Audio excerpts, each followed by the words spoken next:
मेरे दोस्त एक डीएम ने की भिखारी लड़की सर, के अभी भी साथ समय है, शादी। चाहे तो अपना देखो फैसला भाई बदल वीडियो। सकते हैं। नहीं वीर, आज मैं सच्चाई अपनी आंखों से देखना चाहता हूँ। ओए रुको, कहाँ चले आ रहे हो? मुझे अंदर जाना है, मेरी फ्लाइट है।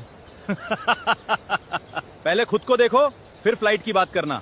यहाँ भीख नहीं मिलती, वापस जहाँ से आया वहीं चला जा। मैं भीख मांगने नहीं, अपनी फ्लाइट पकड़ने आया हूँ। अच्छा, अब भिखारी भी हवाई जहाज से सफर करेंगे? अरे ये टिकट तो असली है, जरा स्कैन करके देखो, कहीं नकली ना हो।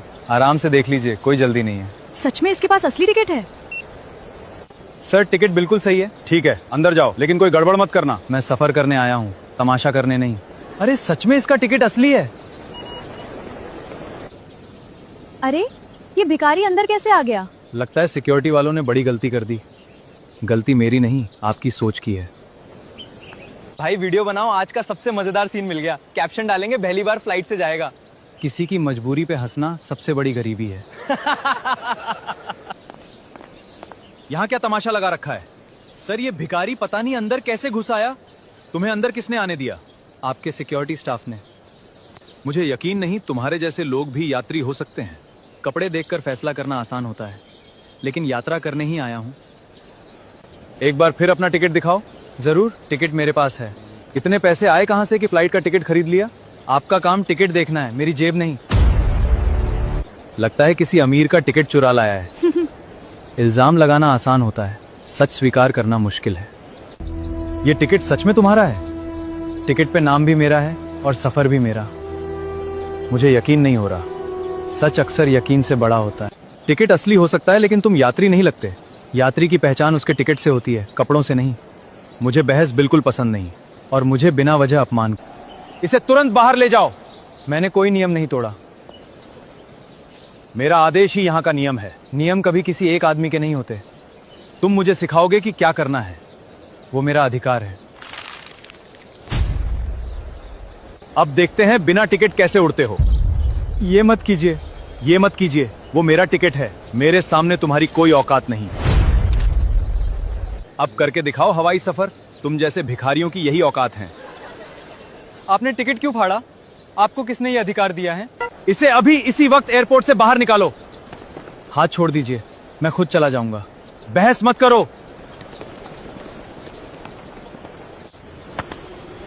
अब कभी इस एयरपोर्ट पर दोबारा दिखाई मत देना। बस 10 मिनट इंतजार कर लीजिए। क्यों, क्या कर लोगे? 10 मिनट बाद जवाब खुद मिल जाएगा। मैं बोल रहा हूं, 10 मिनट के लिए सब रोक दो, बाकी बात बाद में होगी। देखा, कितनी बड़ी बड़ी बातें कर रहा था। भिखारी भी आजकल धमकी देने लगे हैं। चलो, तमाशा खत्म हुआ। सर, सिस्टम काम नहीं कर रहा। सारे कंप्यूटर्स एक साथ बंद हो गए। जल्दी ठीक करो। ऐसा कैसे हो सकता है? अभी तक तो सब ठीक था। सर, कोई भी बोर्डिंग पास स्कैन नहीं हो रहा। हमारी फ्लाइट छूट जाएगी। आईटी टीम को तुरंत बुलाओ। सर, पूरा नेटवर्क बंद हो गया है। बैकअप सिस्टम भी जवाब दे गया है। ये आखिर हुआ कैसे? अचानक एक के बाद एक सिस्टम कैसे बंद होता जा रहा है?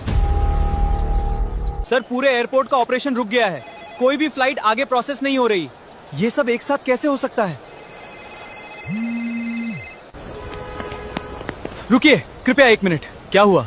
अभी तो मैं सिर्फ एक भिखारी था। हमसे गलती हो गई, कृपया हमारी मदद कीजिए। अब बात यहीं खत्म नहीं होगी। कृपया जो गलती हुई उसके लिए हमें माफ कर दीजिए। माफी मांग लेने से पहले अपनी गलती का एहसास होना जरूरी है।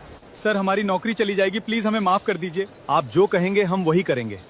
जब मैं सम्मान मांग रहा था तब तुम लोगों ने मुझे धक्के मार के बाहर निकल दिया था। एक मौका दे दीजिए। बस इतना याद रखो, किसी इंसान की पहचान उसके कपड़ों से मत करना। सर, हमसे बहुत बड़ी गलती हो गई। हम सच में शर्मिंदा हैं।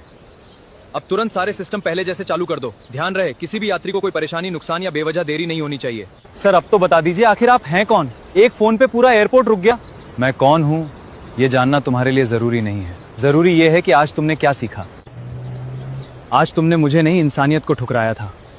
अगर ये बात समझ गए तो मेरी पहचान जानने की जरूरत नहीं पड़ेगी। बाकी सही समय आने पर सब अपने आप पता चल जाएगा। आपका एहसान हम जिंदगी भर नहीं भूलेंगे। एहसान नहीं, आज की सीख याद रखना। आज के बाद किसी इंसान को उसके कपड़ों से नहीं परखेंगे। हेलो, मैं कब से तुम्हारा इंतजार कर रही हूँ। नंदिनी, मैं तुमसे शादी नहीं कर सकता। ये क्या कह रहे हो? मैंने फैसला कर लिया है। प्लीज ऐसा मत कहो। मैं अपने घर वालों को छोड़कर सिर्फ अब जो करना है तुम खुद करो। एक बार मेरी बात तो सुन लो। मैं कहाँ जाऊंगी? मैंने तुम्हारे लिए अपना घर छोड़ दिया और तुमने मुझे बीच रास्ते में अकेला छोड़ दिया। अब मैं किस मुंह से वापस घर जाऊं? क्या बात है, आप इतनी परेशान क्यों हैं? कृपया मुझे अकेला छोड़ दीजिए। अगर दुख बांट नहीं सकता तो कम से कम सुन तो सकता हूँ। आज मेरी शादी होने वाली थी। फिर आप यहाँ अकेली क्यों खड़ी हैं? जिसके साथ मैं 7 फेरे लेने आई थी उसने फोन पे ही रिश्ता तोड़ दिया। मैं अपने घर से भागकर सिर्फ उसी पे भरोसा करके यहाँ आई थी। अब अगर घर वापस गई तो मेरे अपने भी मुझे कभी स्वीकार नहीं करेंगे। हिम्मत मत हारिए, हर अंधेरे के बाद एक रास्ता जरूर निकलता है। घबराइए मत, पहले खुद को संभालिए, फिर कोई रास्ता सोचेंगे। अब मैं पूरी तरह अकेली पड़ गई हूँ। जब तक सांस चल रही रास्ता पूरी तरह बंद नहीं होता। अगर मैं आपसे एक बात कहूँ, मेरे पास अब कोई सहारा नहीं बचा, इसलिए हिम्मत करके आपसे कह रही हूँ। अगर मेरे बस में हुआ तो मैं जरूर मदद करूंगा। क्या तुम मुझसे शादी करोगे? क्या क्या कह रही हो तुम? अब मैं कहाँ जाऊंगी? मेरे पास कोई और रास्ता नहीं है। प्लीज मुझसे शादी कर लो। मेरे पास ना घर है, ना कोई ठिकाना, ना सुख देने लायक पैसे। मुझे दौलत नहीं चाहिए, बस ऐसा इंसान चाहिए जो बीच रास्ते में मेरा साथ ना छोड़े। तुम मेरी मजबूरी नहीं जानती, मेरी जिंदगी है। मेरी जिंदगी बहुत कठिन है, उसे भी घर नहीं कह सकते। 2 वक्त की रोटी भी मेहनत करने के बाद नसीब होती है। अगर आप मेहनत करके एक रोटी कमाएंगे तो मैं उसी आधी रोटी में भी खुश रहूंगी। मुझे महलों की जिंदगी नहीं चाहिए। आपका साथ ही मेरे लिए सबसे बड़ी दौलत है। मैं झोपड़ी में भी आपके साथ रह लूंगी। हर मुश्किल का सामना हम दोनों मिलके करेंगे। बस मुझे फिर से अकेला मत छोड़िए। तुम्हारा भरोसा टूट गया, इसलिए जल्दबाजी में कोई फैसला मत करो। मेरे साथ चलोगी तो सिर्फ संघर्ष मिलेगा, आराम नहीं। मैं नहीं चाहता कि मेरी वजह से तुम्हारी जिंदगी और मुश्किल हो जाए। मैं कोई जल्दबाजी में फैसला नहीं कर रही हूँ। मैंने आपकी आंखों में लालच नहीं, इंसानियत देखी है। अगर मैंने तुम्हारा हाथ थाम लिया तो जिंदगी भर साथ नहीं छोड़ूंगा, लेकिन आखिरी बार सोच लो, मेरे साथ सिर्फ संघर्ष है। मैंने अपना फैसला सोच समझ कर लिया है। अगर ये तुम्हारा आखिरी फैसला है तो मैं तुम्हारे साथ खड़ा रहूंगा, लेकिन आज के बाद जो भी मुश्किल आएगी हम मिलकर उसका सामना करेंगे। मुझे मंजूर है। क्या आप दोनों अपनी मर्जी से शादी करना चाहते हैं? जी, मैं अपनी मर्जी से ये रिश्ता स्वीकार करता हूँ। मैं भी बिना किसी दबाव के इनसे शादी करना चाहती हूँ। तो आइए आगे की औपचारिकताएं पूरी करते हैं। जी बिल्कुल। आज से आपका हर संघर्ष मेरा संघर्ष भी होगा। आज से कानून की नज़र में आप दोनों पति पत्नी हैं। मैं आप दोनों के सुखी वैवाहिक जीवन की कामना करता हूँ। धन्यवाद, मैं हमेशा इनका सम्मान करूंगा। नंदिनी, अब मेरे लिए तुम्हें एक सच बताना जरूरी है। कैसा सच? मेरे साथ आने से पहले मेरी जिंदगी अपनी आंखों से देख लो तो हम साथ चलेंगे। मैं एक टूटी फूटी झोपड़ी में रहता हूँ, वहाँ तुम्हें कोई सुख सुविधा नहीं मिलेगी। मैंने आपका साथ चुना है, आपका घर नहीं। चाहो तो अपना फैसला बदल सकती हो। अब मेरा फैसला नहीं बदल सकत।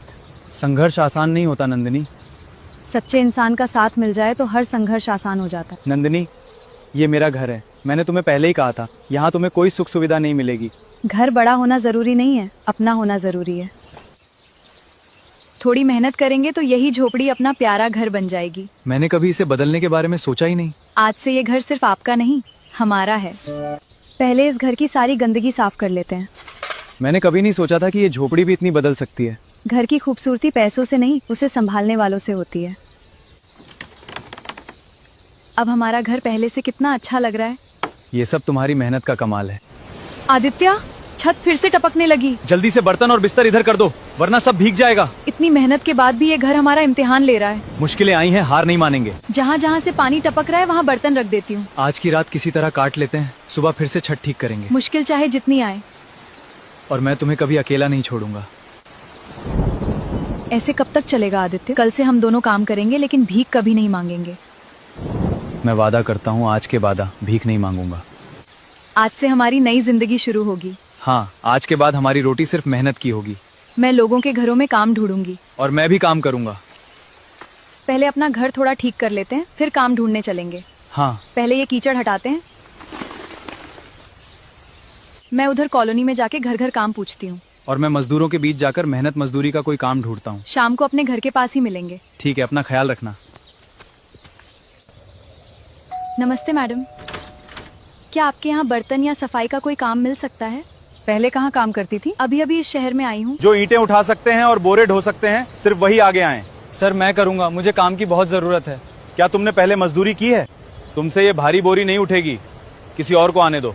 साहब एक मौका दे दीजिए, मेहनत करके दिखा दूंगा। मुझे दया नहीं, काम करने वाला आदमी चाहिए।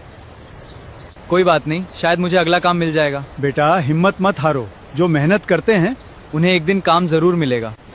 साहब अगर सामान उतारने का काम हो तो मुझे रख लीजिए। काम आसान नहीं है, सारी बोरियां अपने हाथों से उतारनी पड़ेंगी। मेहनत से मैं कभी नहीं डरता, बस एक मौका दे दीजिए। मालिक ये लड़का काम मांग रहा है, एक मौका दे दें। बोरी बहुत भारी है, अगर काम नहीं कर पाया तो समय बर्बाद होगा। एक बोरी उठाने का मौका दे दीजिए, अगर ना उठा खुद ही चला जाऊंगा। अरे लगता है इसमें मेहनत करने का दुम है। आराम से चलना, बोरी गिरनी नहीं चाहिए। चिंता मत कीजिए साहब, आपका सामान सुरक्षित अंदर पहुंचेगा। शाबाश, तुमने बिना रुके पूरा ट्रक खाली कर दिया। मेहनती इंसान को थकान बाद में महसूस होती है सर। आज से जब भी मजदूर की जरूरत होगी मैं सबसे पहले तुम्हें बुलाऊंगा। अगर मेहनत करोगी तो आज से ही काम पर लग सकती हो। जी मैडम, मैं पूरी ईमानदारी से पहले ये सारे बर्तन धो लो, फिर तुम्हें घर की सफाई भी करनी होगी। लगता है तुमने पहले भी घर का काम किया है। जी, दिल से किया गया कोई भी काम अच्छा ही होता है। मुझे आज का काम पसंद आया, कल सुबह भी समय पर आना। जी मैडम। ये लो आज की तुम्हारी मेहनत की मजदूरी। धन्यवाद मैडम, कल समय पर आ जाऊंगी। अगर ऐसे ही काम करती रही तो तुम्हें कहीं और भी काम दिला दूंगी। आपका बहुत बहुत धन्यवाद। ये मेरी मेहनत की पहली कमाई है। आज आदित्य बहुत खुश होंगे। अब हमारी जिंदगी धीरे धीरे बदलने लगेगी। लगता है आदित्य को अभी तक काम से छुट्टी नहीं मिली। तब तक मैं खाना बनाने की तैयारी कर लेती हूँ। आज उन्हें मेहनत के बाद गरम खाना खिलाऊंगी। आज काम मिला था क्या? हाँ, आज पहली बार मेहनत मजदूरी का काम मिला। ये तो बहुत अच्छी बात है। ये मेरी पहली मेहनत की कमाई है। और ये मेरी पहली मजदूरी। धीरे धीरे एक महीना बीत गया। दोनों मेहनत करके घर चलाने लगे और थोड़ा थोड़ा पैसा भी जोड़ लिया। मैं आपसे एक ज़रूरी बात कहना चाहती हूँ। हाँ नंदिनी, खुलकर कहो। मेरा सपना है कि मैं यूपीएससी की तैयारी करूँ। तुम काम छोड़ दो, अब मैं अकेला मेहनत करके घर चला लूंगा। तुम बस मन लगा के पढ़ाई करो, बाकी जिम्मेदारी मेरी है। आज से तुम्हें किसी के घर काम करने जाने की जरूरत नहीं है। लेकिन घर के खर्चों का क्या होगा? मैं कड़ी मेहनत करके सब कुछ संभाल लूंगा। हमारे पास अब कुछ पैसे इकट्ठे हो गए हैं। आज ही तुम्हारे लिए यूपीएससी की किताबें लेकर आता हूँ। सच? अब मेरा सपना पूरा होने की शुरुआत हो जाएगी। भैया यूपीएससी की तैयारी के लिए सबसे जरूरी किताब दीजिए। नई चाहिए या अच्छी हालत की पुरानी? पढ़ने लायक होनी चाहिए बस। लो बेटा, ये किताब तुम्हारे बहुत काम आएगी। धन्यवाद। किसी का सपना पूरा करने जा रहा हूँ। भगवान तुम्हारी मेहनत सफल करे। लो नंदिनी, तुम्हारी पहली यूपीएससी की किताब। मेरे लिए आपने इतनी मेहनत की। बस एक वादा करो, मन लगाकर पढ़ाई करोगी। मैं इस भरोसे को कभी टूटने नहीं दूंगी। मुझे तुम पर पूरा विश्वास है। मैं दिन रात मेहनत करूंगी। और मैं तुम्हारी हर जरूरत पूरी करूंगा। मैं काम पे जा रहा हूँ, तुम बस मन लगा के पढ़ाई करना। आप निश्चिंत रहिए। शाम को लौटते समय अगर कोई और किताब चाहिए हो तो बता देना। अभी मैं कुछ दिन इस किताब को पढ़ लूँ, फिर बोलूंगी। मुझे हर दिन पहले से ज्यादा मेहनत करनी होगी। एक दिन मैं जरूर अपने सपने तक पहुंचूंगी। आदित्य का विश्वास कभी टूटने नहीं दूंगी। आदित्य, आज तुम्हें थोड़ी देर रुकना पड़ेगा। कोई बात नहीं सर, जितना भी काम है मैं सब खत्म कर दूंगा। तुम जैसे मेहनती लोग बहुत कम मिलते हैं। आज की मजदूरी मिल गई। अगर तुम्हें कोई और किताब चाहिए तो कल ले आऊंगा। अभी तो यही किताब पूरी कर रही हूँ। ठीक है, तुम बस पढ़ाई करती रहो। आज कौन सा विषय पढ़ रही हो? भारतीय संविधान। आज पूरा खत्म करना है। मेहनत करती रहो, मंजिल जरूर मिलेगी। आपका भरोसा ही मेरी सबसे बड़ी ताकत है। आदित्य, आज फिर सबसे ज्यादा काम तुमने किया है। मेहनत से ही घर चलता है साहब। ये लो आज की पूरी मजदूरी। धन्यवाद साहब। भैया, संविधान के बाद कौन सी किताब की जरूरत होगी? ये इतिहास की किताब भी बहुत महत्वपूर्ण है। ये भी पैक कर दीजिए। आप रोज किसके लिए किताबें खरीदने आते हैं? लो, तुम्हारी अगली किताब भी आ गई। आप मेरी हर जरूरत बिना कहे समझ जाते हैं। बस तुम मन लगाकर पढ़ाई करती रहो। मैं आपको कभी निराश नहीं करूंगी। आप दिन रात मेरे लिए मेहनत करते हैं। अब मेरी बारी है आपके सपनों को सच करने की। मैं पूरी जान लगा के पढ़ाई करूंगी। कल जो पढ़ा था याद हो गया? जी, आज उससे आगे पढ़ना है। बहुत अच्छे, ऐसे ही मेहनत करती रहो। एक दिन आपकी मेहनत जरूर रंग लाएगी। आदित्य, कुछ देर आराम भी कर लो। अभी नहीं सर, मुझे कुछ और पैसे कमाने हैं। इतनी मेहनत किसके लिए कर रहे हो? अपनों के सपनों के लिए। लो, तुम्हारी कॉपी और पेन भी ले आया। इतना खर्च क्यों किया? ये खर्च नहीं, तुम्हारे भविष्य में निवेश है। ये सवाल समझ में नहीं आ रहा। घबराओ मत, कल किसी शिक्षक से पूछ लेना। हाँ, तब तक मैं खुद भी कोशिश करती हूँ। हार मानना हमारी आदत नहीं है। आदित्य, हो गया, मुझे जवाब मिल गया। देखा, मेहनत कभी बेकार नहीं जाती। अब मेरा आत्मविश्वास और बढ़ गया है। यही आत्मविश्वास तुम्हें मंजिल तक पहुंचाएगा। आदित्य, यूपीएससी की परीक्षा की तारीख आ गई है। तो अब मेहनत का असली इम्तिहान शुरू होगा। थोड़ा डर भी लग रहा है। डर नहीं, अपने ऊपर भरोसा रखो। सारी जानकारी भर दी है, अब आवेदन जमा कर देता हूँ। जी, कर दीजिए। आज एक और कदम मंजिल की ओर बढ़ गया। थोड़ा आराम भी कर लिया करो। बस कुछ दिन और पूरी ताकत से परीक्षा दूंगी। मुझे तुम पर पूरा भरोसा है। मैं पूरी कोशिश करूंगी। दिल बहुत तेज धड़क रहा है। तुमने जितनी मेहनत की है उसका फल जरूर मिलेगा। आपका आशीर्वाद चाहिए। जाओ, पूरे विश्वास के साथ परीक्षा दो। कैसी रही परीक्षा? उम्मीद से अच्छी गई है। यही सुनना चाहता था। कल परिणाम आने वाला है। घबराओ मत, जो होगा अच्छा ही होगा। आज पूरी रात नींद नहीं आएगी। आदित्य, मेरा चयन हो गया। सच में? हाँ, मैं सफल हो गई। ये सफलता आपकी मेहनत की वजह से मिली है। ये तुम्हारी लगन का फल है। अब हमारी जिंदगी बदल जाएगी। धन्यवाद हो। ये सब तुम्हारी मेहनत का नतीजा है। ये तो बस शुरुआत है। अब मेरी बारी है तुम्हारी मेहनत का फल लौटाने की। तुम्हारी खुशी ही मेरी सबसे बड़ी कमाई है। अब साथ मिलकर हम कई लोगों की जिंदगी बदल देंगे।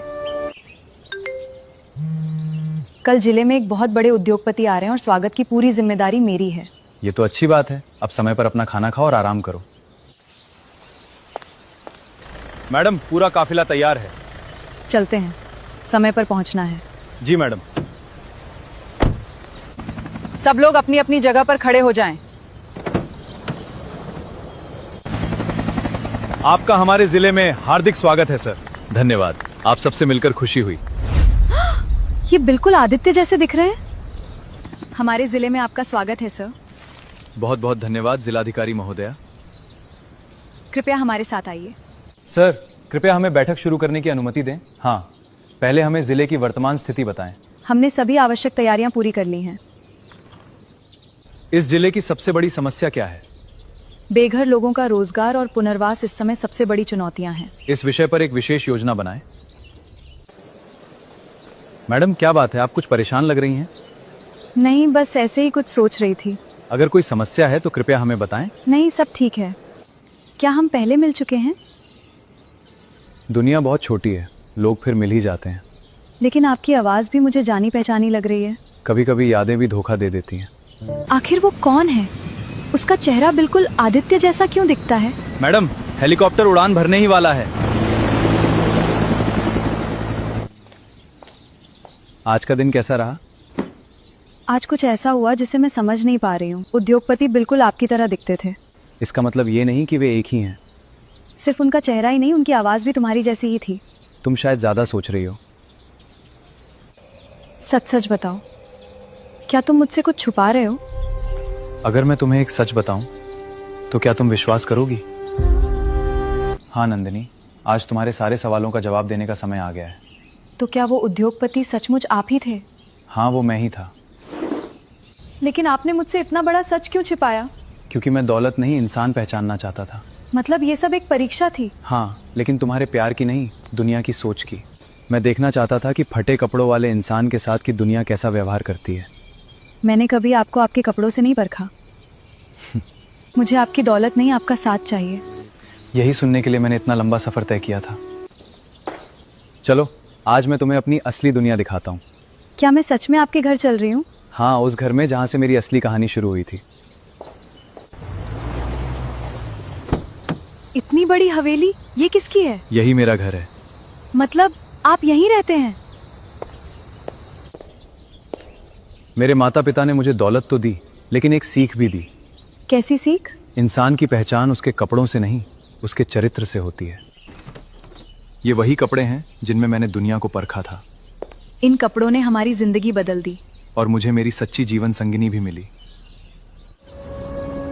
अब इस दौलत का इस्तेमाल सिर्फ अपने लिए नहीं करेंगे।